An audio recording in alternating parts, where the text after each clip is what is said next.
The application process for cannabis licenses is currently underway, and the first round of applicants are New Yorkers who have been convicted of marijuana-related offenses. New York is the first state attempting to right the wrongs of an unjust system which targeted communities of color. And no one knows that more than our next guests, Ramon Reyes and Vlad Bautista, the owners of Happy Munkey, a cannabis-themed entertainment and apparel company. So Ramon and Vlad, thanks for being with us this morning.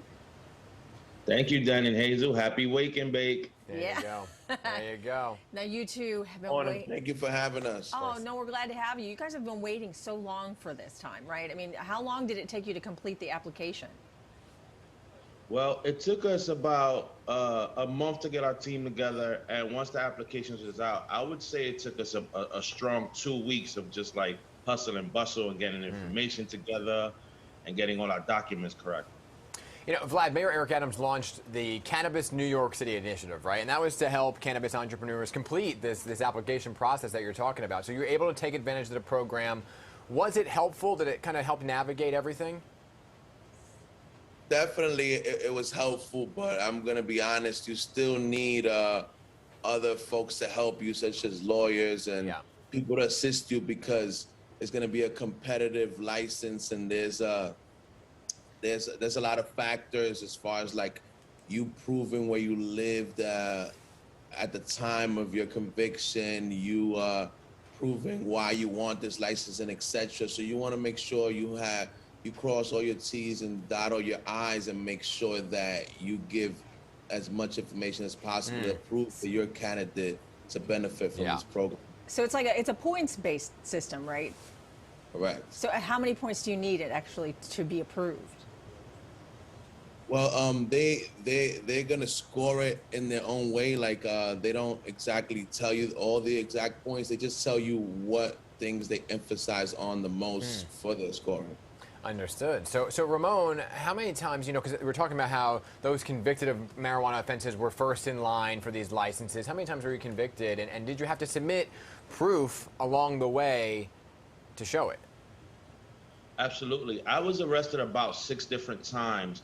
But the one real conviction was about I actually had to serve probation, and I had to show every type of proof that I had.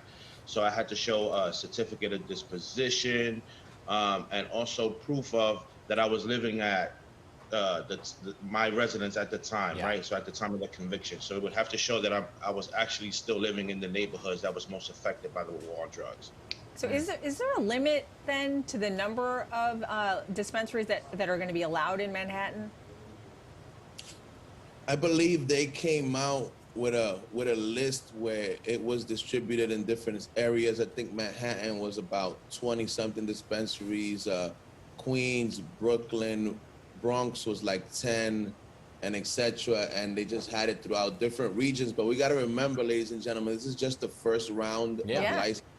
There's many more rounds coming. It's just groundbreaking. I'm so proud to be from the Empire State, to be the first state to give marginalized, smaller players like us the first chance at a first mover advantage before the bigger organizations and institutions get in. It's pretty groundbreaking, where it's going to even the playing field to make sure we have an optimal industry here in the Empire State. Such a good point. Yeah, but there's a lot of competition then, right, then for those licenses.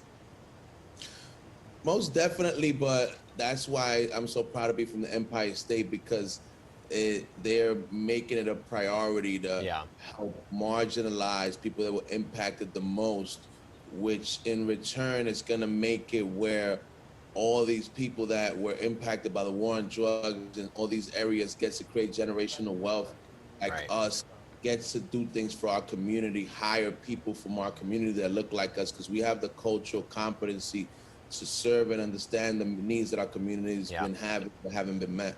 Yeah, I mean, it's such a good point that you're making, because you look at what New Jersey did, and they successfully launched it, but they didn't do it in the way that you're talking about right here. They're already generating millions of dollars over there across the Hudson. So Ramon, you know, for your company, Happy Munkey, they're about to celebrate its 5th anniversary. When do you actually find out the approval process here, and if you were actually approved? Well, I think it takes about 30 days after the application's been submitted. They have to check it, and I think it takes about a month. And I think if we do get accepted, it'll be awesome, because we get to celebrate not only a 5th anniversary, but you know, the new groundbreaking situation for Happy Munkey. Well, we wish you the best of luck. Congratulations on at least even launching your company at all. We appreciate your time this morning, guys. And make sure you keep in touch with us to let us know what happens with your application. We will. We gonna have a party together. All right. Oh boy. All right. Thanks, guys. Thank you, guys. 819. Have a great day. Thank you. You too. You too. You guys related? You look related. They look like brothers. Look like brother. What are you guys, twins? When are you? I'm just kidding. Are you guys? Are you related? No, we just grew up together. We went to high school together. We just grew up in the same neighborhood. Just BFFs, as they say. There you go. Aww. BFFs. I love that. All right, you're never more. Thank you, guys. You're never.